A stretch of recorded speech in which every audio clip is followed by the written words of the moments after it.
भाग 1. सुरुवात. कोल्हापूरच्या एका लहानशा गावात राजेश आणि आरती राहत होते. त्यांची एकमेकांवर प्रेम होती. त्यांच्या प्रेमाचं छोटंसं फूल म्हणजे त्यांची मुलगी आर्या.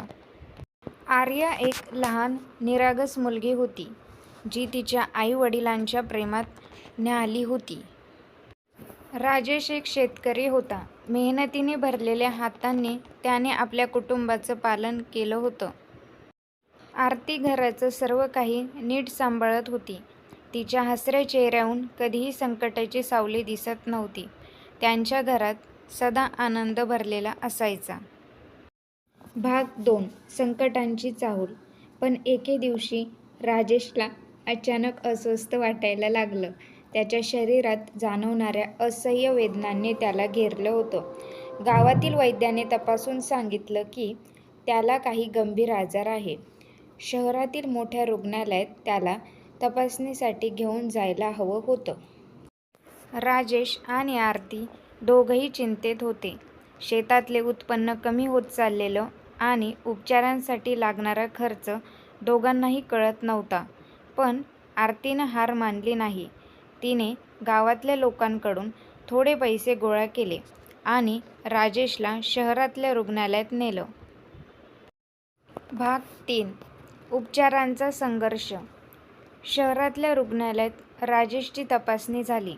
डॉक्टरांनी सांगितलं की त्याच्या उपचारांसाठी दीर्घकाळ लागणार आहे आणि खर्चही मोठा आहे. आरतीनं निर्धार केला की ती कोणत्याही परिस्थितीत राजेशला बरे करेल.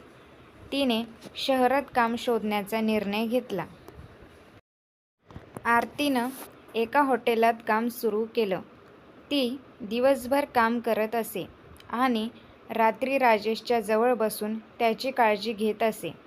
तिच्या चेहऱ्यावर थकवा असला तरी हृदयात तिचं प्रेम आणि धैर्य अजूनही जिवंत होतं.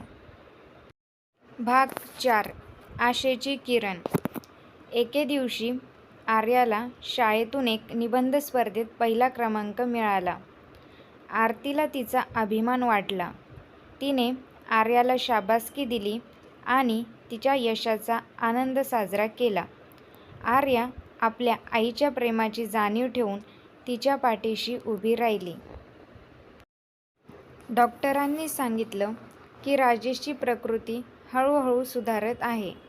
आरतीचं मन आनंदानं भरून गेलं. तिने आपल्या संघर्षाला, मेहनतीला आणि प्रेमाला यशाचं फळ मिळाल्याचं पाहिलं. राजेशची तब्येत सुधारत होती आणि त्यांना घरी परतण्याची आशा वाटू लागली. भाग 5. नव्या जीवनाची सुरुवात. राजेशच्या उपचारानंतर त्याला घरी सोडण्यात आलं. गावात परतताना त्यांना सगळ्यांनी स्वागत केलं. राजेश आणि आरतीच्या चेहऱ्यावर आनंद होता. त्यांनी एकमेकांच्या सहकार्याने, प्रेमाने आणि धैर्याने संकटावर मात केली होती. आर्याच्या शाळेतल्या यशाचं साजरे करताना राजेश आणि आरतीने ठरवलं की आता ते एकत्र नवीन सुरुवात करतील. त्यांनी शेतात नवी पिकं लावली आणि आपल्या मेहनतीने नवीन यशाचं पाऊल उचललं. शेवट. राजेश, आरती आणि आर्या यांनी एकमेकांच्या प्रेमात आणि धैर्यात जगण्याचं स्वप्न साकारलं. त्यांच्या जीवनात आलेल्या संकटांना त्यांनी धैर्यानं तोंड दिलं आणि नव्या आशेनं आपल्या आयुष्याची नव्यानं सुरुवात केली. अशाच नवनवीन कथा ऐकण्यासाठी कथाश्री मराठी या चॅनलला लाईक करा, शेअर करा आणि सबस्क्राईब करा.